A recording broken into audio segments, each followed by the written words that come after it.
It starts with an offer that doesn't sound like an offer. A man you've never met says your name like he owns it. He says it casually, like he's reading it off a receipt. He doesn't threaten you, not out loud. He just looks at you and waits for you to understand that you were already chosen. You're not special. That's the point. You're replaceable. That's why you're safe enough to use. You tell yourself you're not the kind of person who does this. You tell yourself you're not a criminal. You're just broke, just stuck, just unlucky. You tell yourself it's temporary, and the man smiles like he's heard that line 1,000 times because he has. Level 1, the mule. You are the entry-level solution to a high-level problem. You don't plan anything. You don't decide anything. You don't even know anything, at least not officially. You're given a task so small it fits inside a sentence. Take this from here to there. That's it. Your first run is almost insultingly normal. A cheap bus ticket, a cheap meal, a cheap backpack that makes you look like you have nothing worth stealing. You sit with families and students and tired workers who don't want to make eye contact with anyone. The world around you is ordinary, and you cling to that ordinariness like it's proof you're still a good person. Nobody calls it smuggling. Nobody says the word cartel. They use softer language. Work, errand, delivery, like you're picking up a cake. You get paid in cash. Not a lot. Enough to make you feel relief. Not enough to make you feel powerful. Enough to make you come back. You learn the real job isn't carrying something. The real job is acting normal while you carry it. Normal when a uniformed officer walks past you. Normal when someone asks where you're going. Normal when your phone buzzes and your stomach turns cold, because you know it could be a number you're not allowed to save. They like mules who can stay calm, not because calm is brave, but because calm is quiet. Quiet people don't attract attention. The man who recruited you doesn't congratulate you when you finish. There's no good job, no welcome speech. He just pays you and says, if we call again, you answer. That's how you know it wasn't a favor. It was an audition.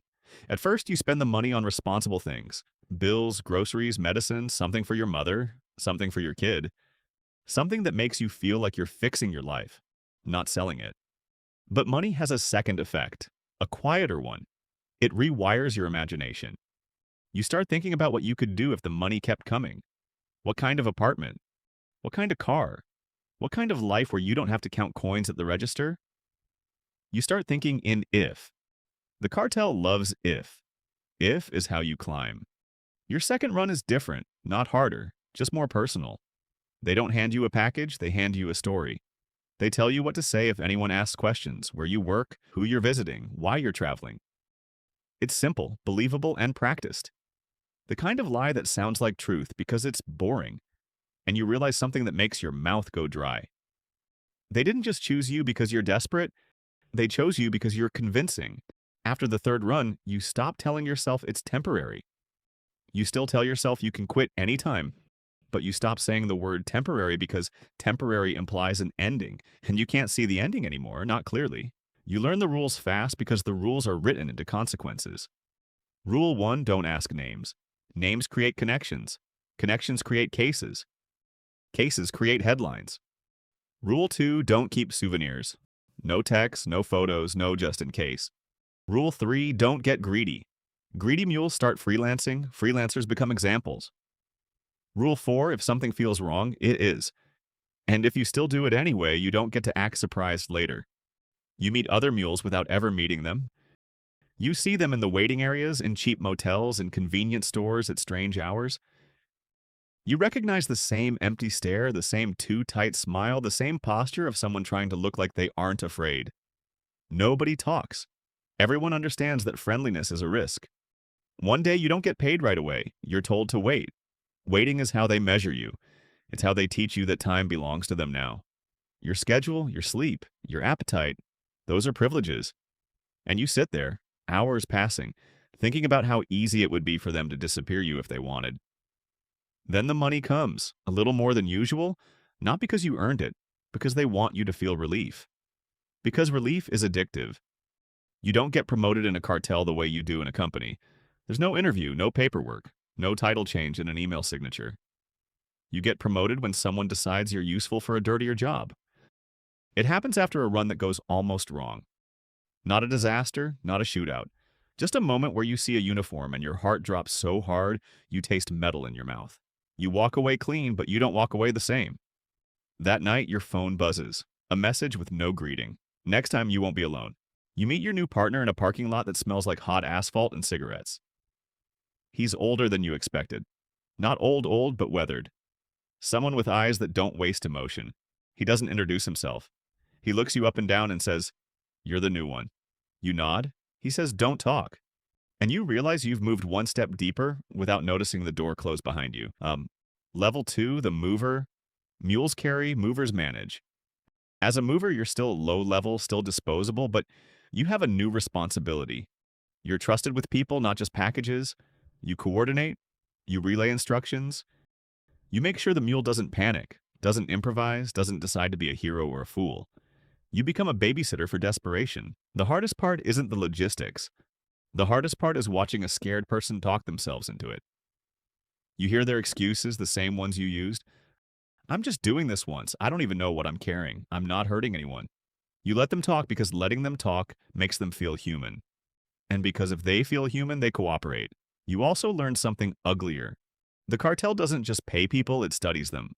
Who has a sick parent? Who has debt? Who has a record? Who has a child? Who has a spouse who's about to leave? Who has a secret they're ashamed of?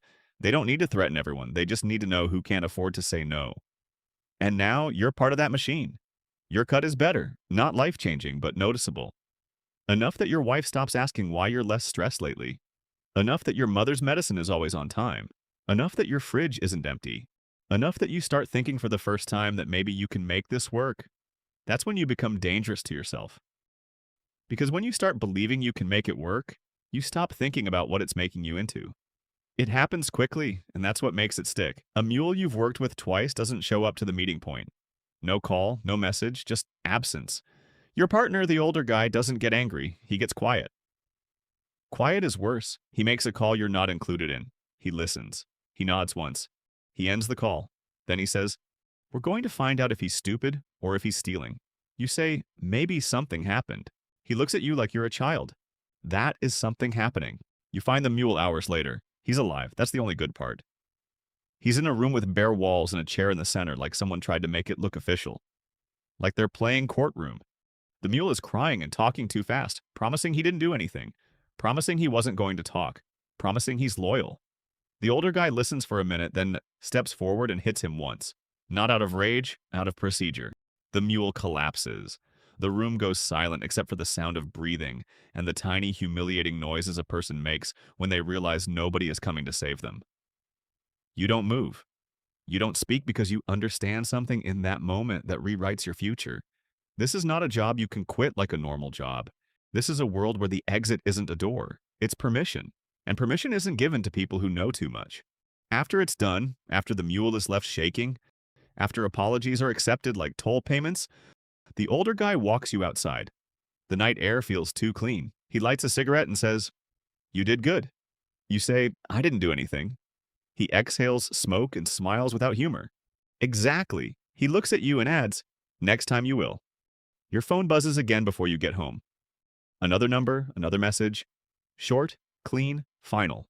Level 3 starts now.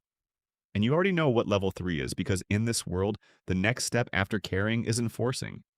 You sit in your car with the screen glowing in your hand, and you realize the ladder only goes one way, up or down, and either direction costs you something you don't get back. The first time you carry a gun for work, it feels heavier than metal. Not because it's hard to hold, because once it's in your waistband, the story changes.